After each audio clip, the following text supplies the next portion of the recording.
What's up, guys? Sean here from Srkcycles.com, and we have a 2006 Yamaha Roadstar Silverado with the big bad 102 cubic inch 1700 cc motorcycle, and it's got a big old fairing up front with a little XM radio or Bluetooth radio, whatever.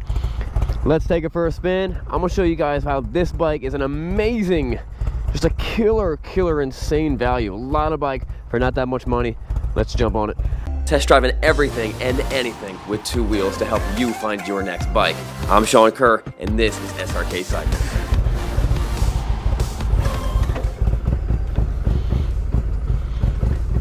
Alright guys, let's do the words of wisdom. The righteous man walks in his integrity. His children are blessed after him. For those of you that got kids, that should be a little lesson to you. You walk integrity, that'll bless your kids. You walk in foolishness.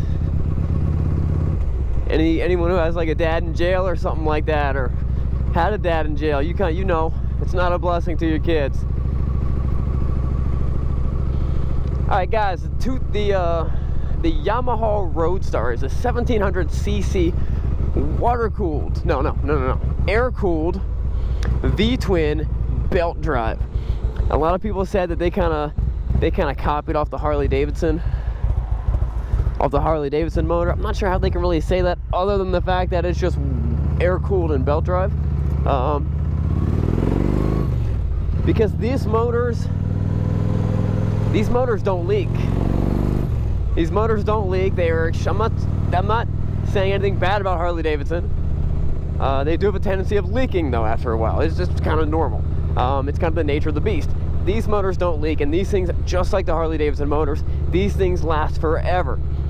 This one only has 27,000 miles. I've seen and heard stories of Roadstars doing over 200,000 miles. One guy was telling me that his uncle had one, whether this is true or not, and that he never changed anything but a battery up until like 250,000 miles. He said the belt lasted that long. I'm like, that sounds crazy, but if you're riding that many miles and you're just cruising on the highway, there's not that much stress on the belt anyway.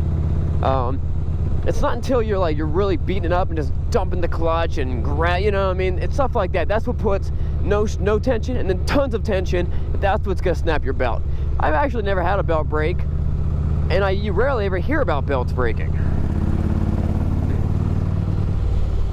The reason these were such great bikes is because, one, they were always cheap. I think they started out at like $12,000, brand new. It's a very inexpensive, very large bike.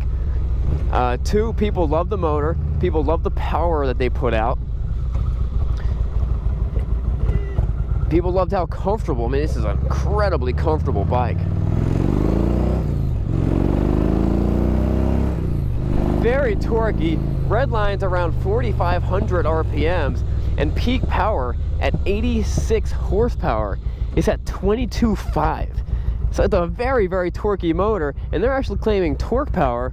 They're actually claiming torque at just under 100 foot-pounds of torque. That's pretty impressive. So it definitely has enough power to get you, your gear, and your lady friend out of pretty much any situation that you should be putting yourself into. This one's got the upper fairing, the radio, and the speakers. I have not tried it yet, but I'm sure it works. I'm sure we tried that on the walk-around video.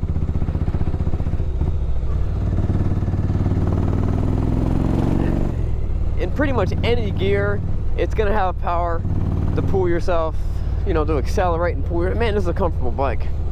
This one's got a backrest, and I don't know about you guys, if you've never ridden a bike with a backrest, it changes the way you ride. It changes. I mean, it just feels amazing. I'm kind of kicked back, kind of leaning in this like it's a lazy boy, and I'm just loving every second of it.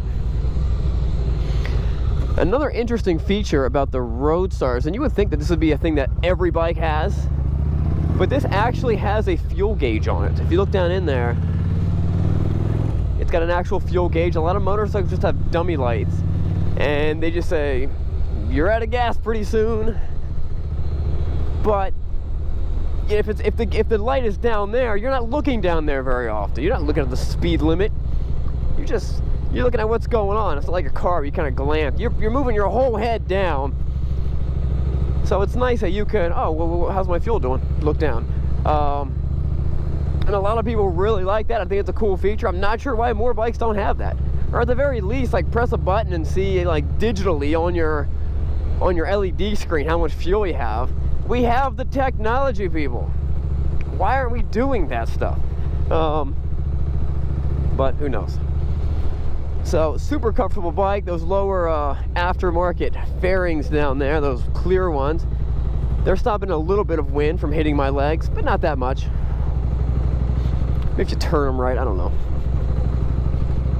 Let's try the horn. Got a nice deep sounding air horn. So a bike like this would be in a good comparison. This bike would, in its normal stock form without that front fairing, this bike would be a good comparison for the Harley-Davidson Road King or the Kawasaki Nomad or the Suzuki C90.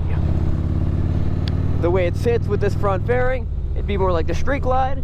It'd be more like the Kawasaki, what is that? What are we talking about? The Kawasaki Vaquero. And what Honda would be equivalent to this? I guess maybe the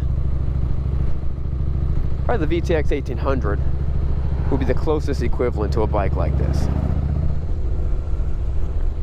So they're comfortable, big old bars. They're coming back to me. These might be extensions actually. 'Cause, man, it really is comfortable. Normally be leaning up a little bit more. I'm actually kicking back, leaning on the backrest, and I'm very, very pleasantly comfortable.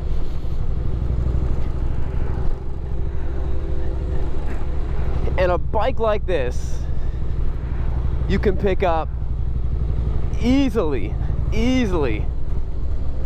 less than 4,500 bucks. I don't know what this one's priced out as.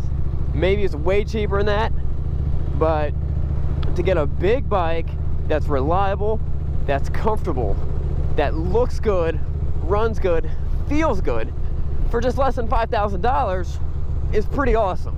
Hey guys, thanks for test driving this bike with me.